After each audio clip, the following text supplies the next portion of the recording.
আহ একটু টেন্স ছিল। আমি বলেছিলাম যে ঢাকা ক্যান্টনমেন্টে যে এনটিএম হয়েছিল এটা রদ করা হয়েছে।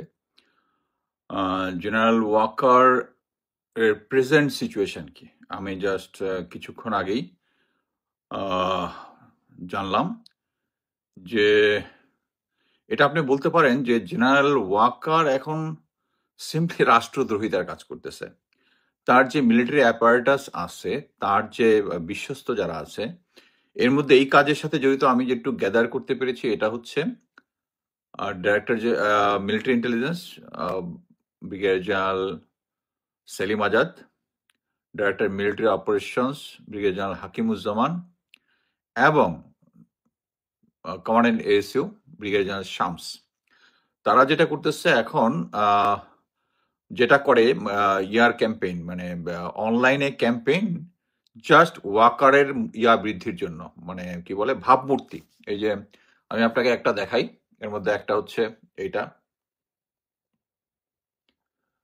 এটা অবশ্য ইয়াতে দেখাচ্ছে। আমি পরবর্তীতে আমার ফেসবুকে এবং ইয়াতে আমি দিয়ে দিব। এই জিনিসটা যদি উল্টা দেখাচ্ছে এখন যেহেতু লাইভে, আমি পরবর্তীতে এই দুইটা দিয়ে দিব। আমি শুধু বলি যে প্রথমে আছে ওখানে লেখা যে ফটো কার্ড বানিয়ে ছাড়তেছে ওয়াকার পরীক্ষা। ওয়াকার কেন বাধা? দেশের স্বার্থবিরোধী করিডোর প্রদানের ক্ষেত্রে সুচিন্তিত মতামত দেওয়ার কারণে, দেশের অভ্যন্তরে ভারতীয় নারীদের পুশিনের ক্ষেত্রে যৌক্তিক প্রতিবাদ করার কারণে, যেন সরকার এই পুশিনটাকে মেনে নিয়েছে। পার্বত্য অঞ্চলের সন্ত্রাসী গোষ্ঠী ইউপিডিএফ এর সাথে উচ্চ মহলের আলোচনার বৈধতা নিয়ে প্রশ্ন তোলার কারণে। এখানে ইউপিডিএফ এর সাথে উচ্চ মহলে যদি কথাবার্তা বলে, সমস্যা কোথায়? এখানে তো কোনো সমস্যা নাই। এই সমস্যাটা কি জিওসি 9 দিয়ে জিওসি 24 ডিএফ দিয়েছে? I don't think so. দেশের গুরুত্বপূর্ণ সমুদ্র বন্দর বিদেশির হাতে তুলে দেওয়ার যৌক্তিকতা জানতে চাওয়ার কারণে, এই জন্য নাকি সরকার তার প্রতি খেপা। দেশ বিরোধী কমান্ডে সায় না দেওয়ার জন্য, দেশ বিরোধী কাণ্ডে নাকি সে সায় দিচ্ছে না। আর এদিকে উনি গুম খুনের সাথে জড়িত সমস্ত জেনারেলকে কি বলে হারবার করেছে, এখন পর্যন্ত দিয়েছে, 5টাকে পালিয়ে যেতে সাহায্য করেছে। তারপর নাকি দেশ বিরোধী কমান্ডে সায় না দেওয়ার জন্য এটাই নাকি ওয়াকার কেন বাধা? মানে ইটস এ জোক। সে চেয়েছে একটা নতুন আওয়ামী লীগ করার জন্য, যাদের সুশীল আওয়ামী লীগ করার জন্য, যাদের মধ্যে কালিমা নাই।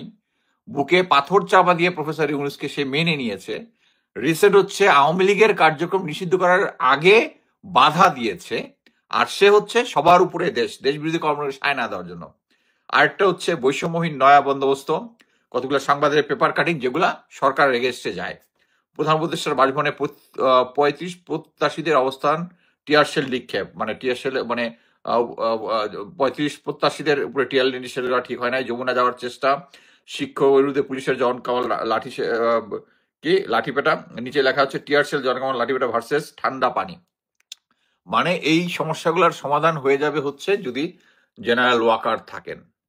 It's a joke. আমি শুধু আপনাদেরকে এইটুকুই সতর্ক করতেছি যে ওয়াকারের পক্ষে যে সমস্ত ফটো কার্ড বানাচ্ছে, এটা বানাচ্ছে হচ্ছে ফ্যাসিস্টের দোসর গোয়েন্দা সংস্থাগুলা, মেইনলি এখানে মিলিটারি গোয়েন্দা সংস্থাগুলা।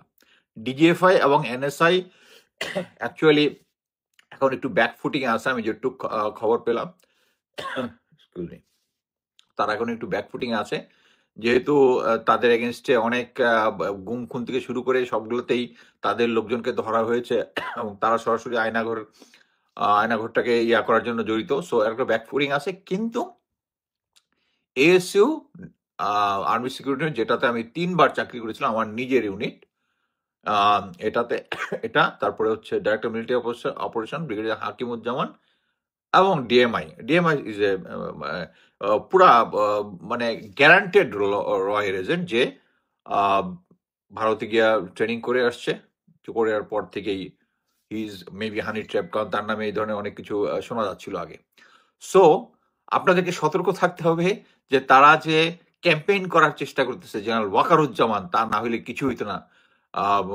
উনি ফেরাউনের বাসায় থেকে ইয়া হয়েছেন, কি বলে, ফেরাউনের বাসায় থেকে মুসা নবী হিসেবে পয়দা হয়েছেন। এখন ফেরাউনের পক্ষে, এখন শেখ হাসিনা তো ফেরাউন বলছেন, তাই না? এখন ফেরাউনকে নিষিদ্ধ করা যাবে না। সো আমার ইয়াটা ছিল আপনাদেরকে সতর্ক করা যে সমস্ত ফটো কার্ড বেরোচ্ছে এগুলো সমস্ত কিছুই আর্মি সিকিউরিটি ইউনিট এবং ডাইরেক্টর মিলিটারি অপারেশনস এবং মিলিটারি ইন্টেলিজেন্সের সাপোর্টে হচ্ছে। ধন্যবাদ।